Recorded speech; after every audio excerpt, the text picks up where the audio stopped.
बड़ी खबर Iran Israel war पे। ट्रंप ने ईरान को अल्टीमेटम दे दिया है और डिमोना हमले के बाद से कड़ी चेतावनी दी है। 48 घंटे में हॉर्मुज खोले ईरान वरना पावर प्लांट तबाह कर दिया जाएगा। ये धमकी ट्रंप की ओर से दे दी गई है। बड़ी खबर इस वक्त सामने आ रही है। बता दें कि अमेरिका के राष्ट्रपति डोनाल्ड ट्रंप ने ईरान को कड़ी चेतावनी देते हुए 48 घंटे का अल्टीमेटम दे दिया है और हॉर्मुज को खोलने के लिए कह दिया है। कहा है कि अगर हॉर्मुज को 48 घंटे के भीतर नहीं खोला गया तो अमेरिका ईरान के पावर प्लांट पर हमला कर देगा। ट्रंप ने अपने सोशल मीडिया प्लेटफॉर्म ट्रुथ पर यह जानकारी दी है और ये धमकी दी है कि अगर 48 घंटे के भीतर ईरान हॉर्मुज को नहीं खोलता है तो अमेरिका ईरान के पावर प्लांट पर हमला कर देगा और उसे तबाह कर देगा। और शुरुआत जो है सबसे बड़े प्लांट से होगी।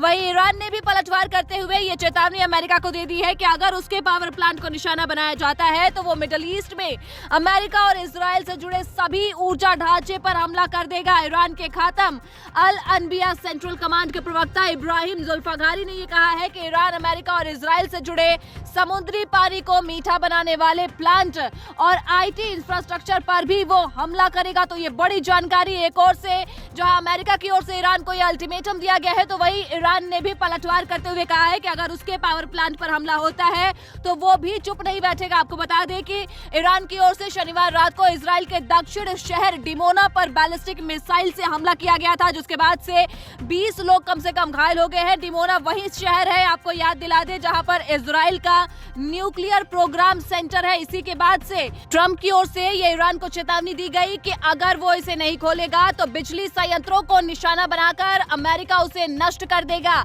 साफ तौर पे अमेरिका की ओर से कहा गया है कि सबसे बड़े बिजली संयंत्र से शुरुआत की जाएगी। और ये बयान जो है ट्रंप का ऐसे तनाव के बीच में आया है जब वैश्विक ऊर्जा आपूर्ति और सुरक्षा पर गहरा संकट मंडराने लगा है। अब ऐसे में ईरान के जो राष्ट्रपति हैं, बता दें कि मसूद पजश्कियान ने शनिवार को पीएम मोदी से भी फोन पर बातचीत की थी और इस दौरान उन्होंने कहा था कि ब्रिक्स को ईरान पर हो रहे हमले रोकने में भूमिका निभानी चाहिए। तो यहाँ पर यह बड़ी बात कही गई है और उन्होंने कहा है कि ब्रिक्स को बिना किसी दबाव के अपने दम पर काम करना चाहिए और इस मामले में आगे आना चाहिए। ईरान के राष्ट्रपति ने यह भी सुझाव दिया कि मिडिल ईस्ट के देशों को मिलकर एक नया सुरक्षा सिस्टम बनाना चाहिए। इससे इलाके में शांति और स्थिरता बनी रहेगी और बाहर के देशों का जो दखल है वो कम होगा। लेकिन फिलहाल ये बड़ी जानकारी कि ट्रंप की ओर से ईरान को 48 घंटे का अल्टीमेटम दिया गया है और कह दिया गया है कि अगर हॉर्मुज को 48 घंटे के भीतर नहीं खोला जाता है तो अमेरिका ईरान के पावर प्लांट को तबाह कर देगा।